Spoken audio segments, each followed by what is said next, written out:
imagine a year. When the sun vanished, the sky turned blood red, and an unending winter gripped the world for 2 years. Millions perished, civilizations crumbled, and no one understood what was happening. This isn't an apocalyptic vision, this is the terrifying truth about 536 AD, the worst year in human history. A climate catastrophe that profoundly shaped the world we live in today. Are you ready to unveil the secrets of the 12 most horrifying truths, the little-known facts about that dark year? Contemporary historians horrifically recorded an unprecedented phenomenon. The sun dimmed for 18 months straight. Its light was so faint it was just a mere shadow, shining for only about 4 hours each day. Bishop John of Ephesus in Syria and Cassiodorus in Italy both described the sun appearing with an eerie blue color, and even at midday no bodily shadow appeared. This terrifying phenomenon wasn't confined to Europe. It was also recorded in China, Korea, and Japan. Fear gripped humanity, making everyone believe the sun would never recover its full light again. If the sun, the eternal source of life, suddenly became a dim specter in the sky, what fear would envelop humanity? Following the sun's disappearance, global temperatures drastically plunged, ranging from 1.6 to 2.5 degrees Celsius, and this cold spell persisted for decades. Mike Bailey, a tree ring expert, discovered that oak tree rings in Ireland and Finland became unusually narrow from 536 to 542, indicating severely stunted growth. This situation wasn't only in Europe. Trees across the globe struggled. Foxtail pines in Sierra Nevada, California, recorded 535, 536, and 541 as 3 of the 4 worst years in the past 2 millennia. Fitzroy trees in Chile showed the most significant drop in summer growth in 1600 years, and Siberia witnessed a 20-year decline in tree growth from the 530s to 540s, the most severe in 1900 years. Examination of oak tree rings from 536 AD revealed that cells typically only present in winter appeared even in summer, a phenomenon attributed to frost damage. Cassiodorus, a Roman historian, mourned that spring had no warmth and summer no heat, and harvesters feared new frosts. Can humanity adapt when the laws of nature suddenly reverse, turning summer into a freezing winter? The lack of sunlight and cruelly deep temperature drops destroyed crops globally, leading to an unprecedented widespread famine. In Ireland, people suffered what was called bread failure, as agricultural products were severely affected.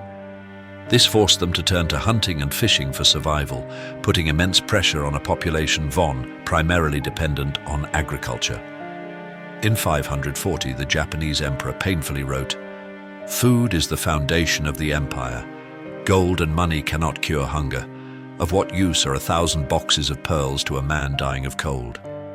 Cassiodorus also noted that rain was denied and growing things were harmed. The combination of prolonged cold and unusual drought prevented fruits from ripening and grapes from souring. This wasn't just a simple food crisis. It was a complete transformation of lifestyle, directly threatening the survival of millions. When hunger becomes a terrifying phantom, forcing humanity to face brutal choices for survival, can leadership maintain order? Far to the east, ancient Chinese records described a bizarre phenomenon. Golden dust falling like snow, and ash from the sky so thick it could be scooped up by the handful. The Nanxi Chronicle, history of the Southern Qi dynasty, meticulously recorded this golden dust phenomenon. Even more horrifying, there were reports of a rare summer-winter weather event, with frost in midsummer and snow falling in August. This climate disaster devastated summer crops in many cities, including Shingo, causing a 2-year famine and leading to 70 to 80% population mortality in some areas. This is clear evidence of the global impact of climate catastrophe on great civilizations, showing that no place could escape nature's wrath. Could it be that when nature rages, even the mightiest empires must bow before unprecedented phenomena? Around 7 years after the climate catastrophe, a horrific plague erupted, known as the Justinian Plague, causing the death of an estimated 50 million people. The symptoms described were incredibly ghastly. Ulcers appeared in the palms, swollen feet, pus oozing from pustules. The historian Procopius horrifyingly wrote that almost the entire human race was wiped out. He believed the plague did not come from any rational human cause but could only be the will of God. However, modern scientists believe that climate change, especially the prolonged cold, had a major impact on the spread of the plague. Temperatures below 25 degrees Celsius were ideal conditions for plague bacteria to form blood clots in flea guts, making them ravenous and biting humans relentlessly. The plague originated in Ethiopia, Africa, spreading along trade routes by ships and rats carrying fleas to major ports like Alexandria, Egypt, and from there invading the heart of the Roman Empire. Rome's greed for African ivory inadvertently accelerated this process. The capital Constantinople was enveloped in the sickening stench of death. Every day, tens of thousands of corpses were thrown into the sea or buried in city towers. City officials even stopped counting the dead when the number exceeded 250,000. Was human greed combined with nature's fury the perfect formula for a destructive tragedy?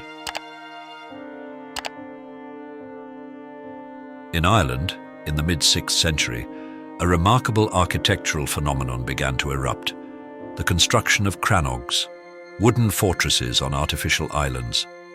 Mike Bailey, a tree ring expert, believes this was not accidental but a clear sign of the harsh living conditions caused by the climate catastrophe.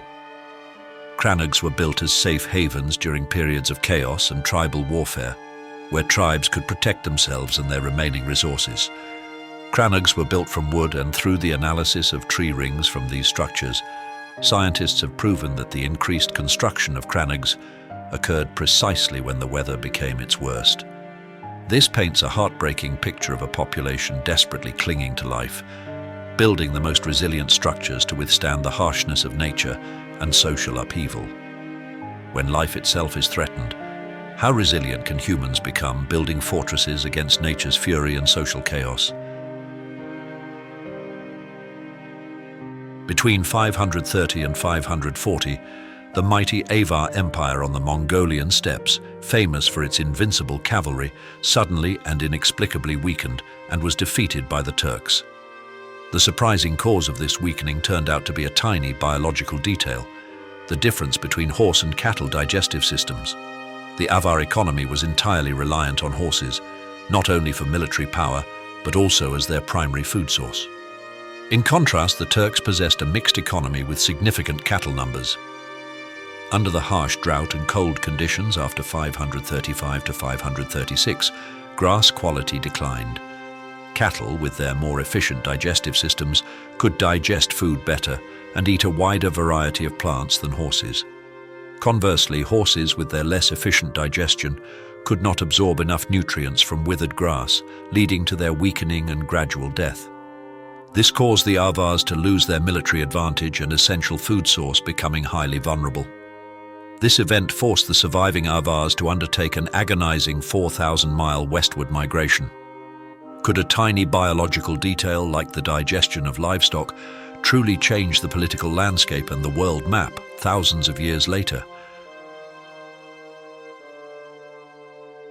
The great city of Teotiwakan in Mexico, once a metropolis with a population of 125,000, declined and was destroyed in the mid to late 6th century, 150 years earlier than historians previously thought. Although there are no tree rings in Mexico, lake sediments in the Yucatan Peninsula revealed a 30-year prolonged drought starting in the mid-6th century. Evidence from tree rings in Chile and California also showed a significant decrease in tree growth from the late 530s, and river levels in Colombia recorded this as the driest period in 3,000 years.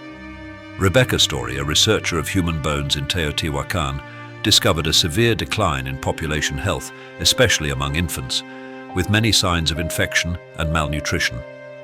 As food and water supplies dwindled, health declined, diseases spread, and the city ceased to be productive. Finally, desperate citizens rebelled against their leadership, destroying palaces and burning the most sacred temples. If a climate catastrophe can cause one of the world's greatest metropolises to collapse without war, are we underestimating nature's destructive power? In the mid-6th century, Britain was plunged into the Dark Ages, with native Celtic tribes fiercely fighting against invading Anglo-Saxon forces from northern Europe. The Great Plague that had attacked the Roman Empire finally swept into Britain around 547 AD, primarily through the ports of Cornwall, where the Celts still traded with the Roman world.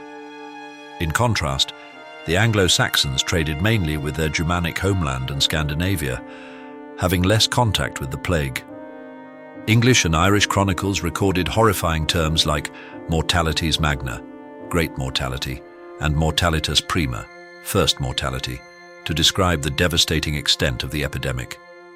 The plague caused a massive population decline in the Celtic West and Centre, creating a huge demographic vacuum. This allowed the Anglo-Saxons to move from the east into the empty lands more easily, thereby reshaping England's political map and laying the foundation for the nation we know today. Can mass death truly be the catalyst for the birth of a new nation? And must history always be written in blood and brutal change? When Islam emerged and flourished in the Arabian Peninsula in the 7th century, few knew that the deep roots of this rise originated from a climate catastrophe.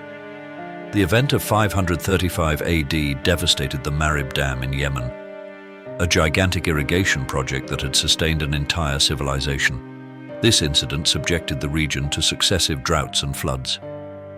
Although inscriptions on the dam recorded repair efforts, the dam was eventually abandoned, leading to the decline of Yemen and a massive migration of its population to new centers of power like Medina and Mecca. This migration transformed Medina into a crucial political center, laying a solid foundation for the early development of Islam. The family of the Prophet Muhammad became prominent due to their ability to import and provide food for the populace during times of famine. Muhammad's message became incredibly appealing amidst the chaos, war, collapse of the Roman Empire, and an apocalyptic atmosphere enveloping the ancient world. Could it be that natural disasters not only shape geography but also sow the seeds for new empires and humanity's greatest faiths? For years, scientists tirelessly sought the culprit behind the 536 disaster. The final answer came from the silent witnesses deep within the eternal ice. Ice cores from Greenland and Antarctica showed a sudden spike in sulfuric acid around 535 to 536. This is a classic and unmistakable sign of a large-scale volcanic eruption. This discovery ruled out meteorite or comet hypotheses, as they would leave traces of iridium instead of sulfates. To cause a global climate impact, a volcano must be near the equator, as only equatorial winds can disperse ash and dust across both hemispheres. Scientists now believe that Krakatoa, Indonesia, is the most likely culprit. Chinese records of a great explosion from the southwest in February 535, and the Javanese Book of Kings describing a terrible event with frightening thunder, earth tremors, enveloping darkness, great floods, and Java being split in two. All align astonishingly with a large-scale volcanic eruption in this region. This eruption is simulated to have created a 30-mile-high ash plume, blanketing the globe, turning day into night and bringing an eternal winter. Can we truly trust silent witnesses like tree rings and ice cores, or must we always search for unresolved mysteries in the past? 536 AD was not just the beginning of dark days for the planet. David Keyes believes that the 535 AD event was merely the start of more than 100 years of profound chaos and change, which permanently altered the course of history. This was the intersection between the ancient world and the world we live in today. Scientists suggest that major climate disasters typically occur roughly once every 1,000 years. Surprisingly, the recent century has been one of the quietest in terms of volcanic activity. The 536 event teaches us a harsh lesson. The impact of a disaster is not an immediate Big Bang that changes the world, but a prolonged process lasting 100 to 150 years for a new reality to form. It causes disruption of food supplies, loss of satellite communication, air traffic disruption, and ultimately can lead to conflicts over resources and war. If history has proven that a single catastrophe can change the world for centuries, are we truly prepared for the next Big Bang that this planet is silently awaiting? So there you have it, the 12 strange and horrifying truths about 536 AD, the year dubbed the worst to be alive in history. From blackened skies to devastating plagues, from the collapse of empires to the birth of new faiths. Each event is a powerful reminder of the fragility of life and power. What are your thoughts on these truths? Can we learn anything from the past to prepare for the future? Share your insights in the comments section below. And don't forget to like this video and subscribe to the channel so you don't miss our next dramatic and mysterious history stories. See you soon.